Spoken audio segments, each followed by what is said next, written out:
వారు పాపం చేశారు, దేవునికి దూరమయ్యారు. కాబట్టి పాపులు ఎవరు కూడా క్రీస్తు వంశావళిలో లేరు.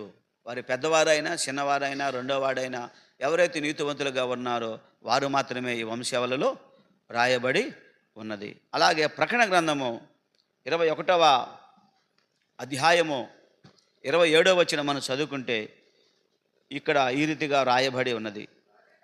గొర్రెపిల్ల యొక్క జీవ గ్రంథమందు వ్రాయబడిన వారే దానిలో ప్రవేశించరు కానీ నిషిద్ధమైనది ఏదైనాను, అసహ్యమైన దానిని, అబద్ధమైన దానిని జరిగించువాడైనా దానిలో ప్రవేశింపనే.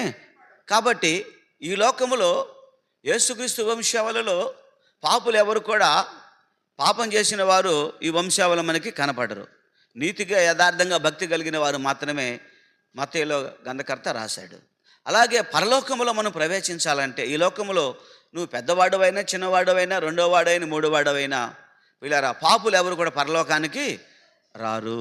మారు మనసు పొంది యేసు ప్రభు నమ్మిన వారు మాత్రమే పరలోకానికి చేరతాడు. అందుకనే గొర్రె పిల్ల యొక్క జీవ గ్రంథం. కాబట్టి జీవ గ్రంథంలో ఎవరి పేరు ఉంటుందో వారు మాత్రమే. ప్రియ దేవుని బిడ్డలారా, నీ పేరు పుట్టినప్పుడు జనన లిస్టులో ఉంటుంది. ఆ తర్వాత 5వ సంవత్సరంలో స్కూల్ రికార్డులో ఉంటుంది.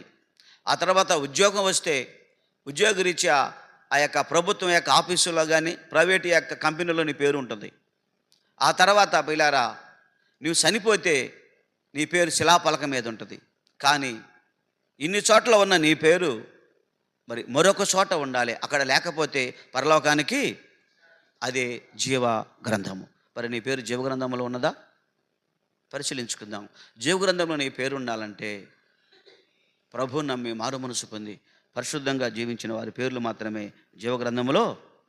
అందుకని ఎవరి పేరు అయినా జీవ గ్రంథం ముందు రాయబడినట్టు కనబడిన ఎడల వాడు అగ్నిగుండంలో ఈ ఉదయకాలం మంది ప్రియ దేవుని బిడ్డలారా, ఆ పరిశుద్ధుడైన యేసుక్రీస్తు యొక్క జీవ గ్రంథంలో మన పేరు ఉండాలని మనము తెలుసుకుంటున్నాం. కాబట్టి తిరిగి మన జీవితాలను మార్చుకొని యేసుక్రీస్తు వారు మన కొరకే ఈ లోకానికి ఆయన జన్మించి ఉన్నాడు కనుక ప్రియ దేవుని బిడ్డలారా, మనము కూడా మారు మనసు పొంది ప్రభు నమ్మినట్లయితే మన పేర్లు జీవ గ్రంథంలో రాయబడి ఉంటాయి. దేవుని మాటలను దీవించి ఆస్వాదించునుగాక.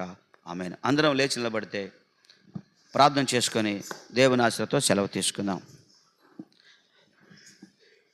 పరిశుద్ధుడైన మా తండ్రి, దయగల ప్రభువా, మీకు కృతజ్ఞతలు. ఈ ఉదయకాలం మందు నాయన, ఇదిగో నా